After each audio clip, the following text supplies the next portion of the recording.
homework for next, one of your homeworks for, can you see all of that? Right, one of your homeworks for next Monday, because there is no class on Wednesday, I will not be here, okay, is going to be to have a design, right, that provides views to the bedrooms and to the living room, dining room, and kitchen, and avoids the negative views, and works with the site. So just using this one as an example, this is the dining room and kitchen up here, and it's sitting at this level, right? Since the living room steps down 2 feet, right, it's sitting 1 step down, okay? So the living room is at the same level as this corridor, so both of those are sitting at this level, and that is also sitting at the same level over here because it's up 2 from here. What I need you guys to do is to have a design like this completely worked out, and then I need you to create a floor plan, okay, of the configuration of the whole thing, okay? So the floor plan should show a constant outline of all of the spaces, and I need you to label all of the rooms, okay? And label all of the corridors, and I need you to label the elevation, right, of each of the floor levels. So, like, for example, when we're looking at this one, right, if we go back to this thing here, we look at that, this contour line, not that one, but this one is 1400, okay? So that means that this living room is at 1402, and this dining room kitchen is at 1404. It's up at that level. So by looking at your topo, you should be able to point out exactly what elevation it's at. When you do your floor plan, you should be able to take the floor plan done on a large sheet of trace and put it over the drawing that you were given of the topo, so you can show how each level relates to the plan. Any questions about that? Yes, ma'am. Is the floor plan drawn? The floor plan can be drawn by taking this and setting it on a sheet of trace paper and like literally just tracing the outlines of all of these things. Yes? Where do you get Trace paper is one of the things that is on your trace paper is one of the things that is on your list of materials that you needed to buy for the 5th or 6th week.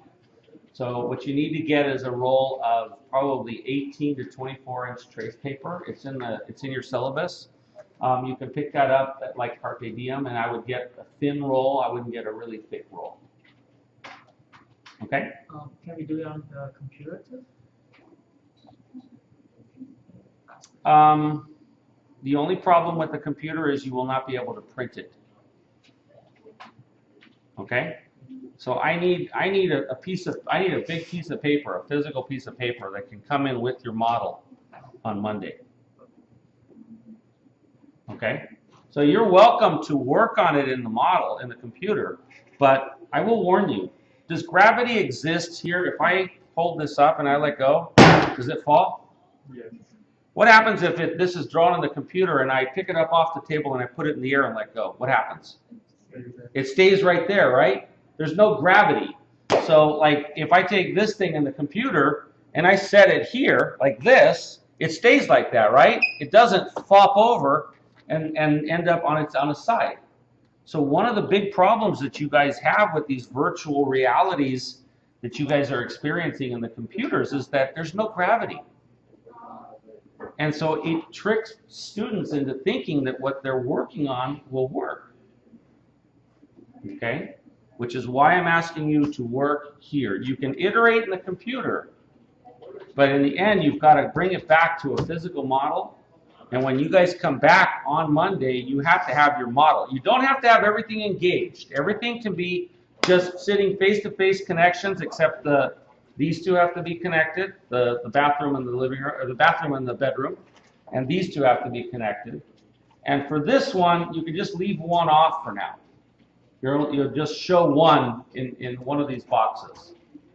Okay, but you have to have a physical model, right, that is now taking into account the terrain and where the views are, where the positive and negative views are, and you have to have that floor plan that shows me where all these rooms are next to each other, with the elevation drawn.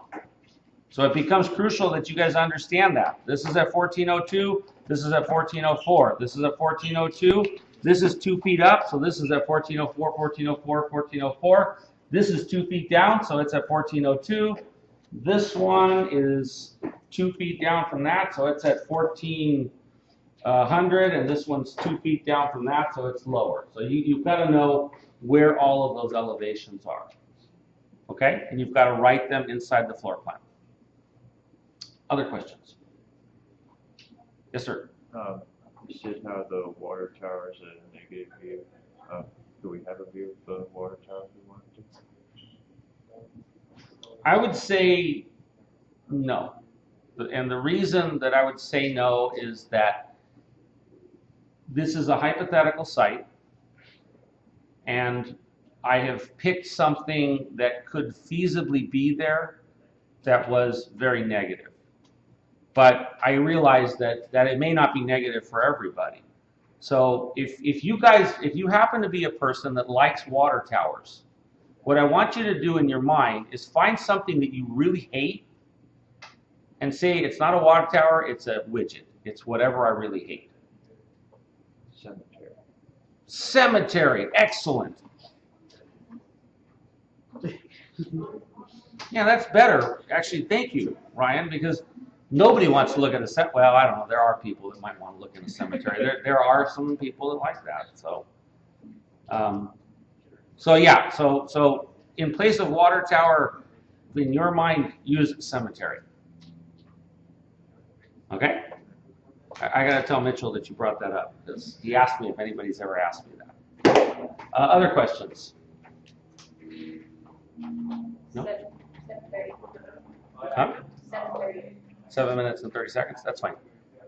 Okay, good. I will see you guys all on Monday. Oh, sorry. Hold on. Make sure that you check Canvas for any incremental notes between now and next Monday.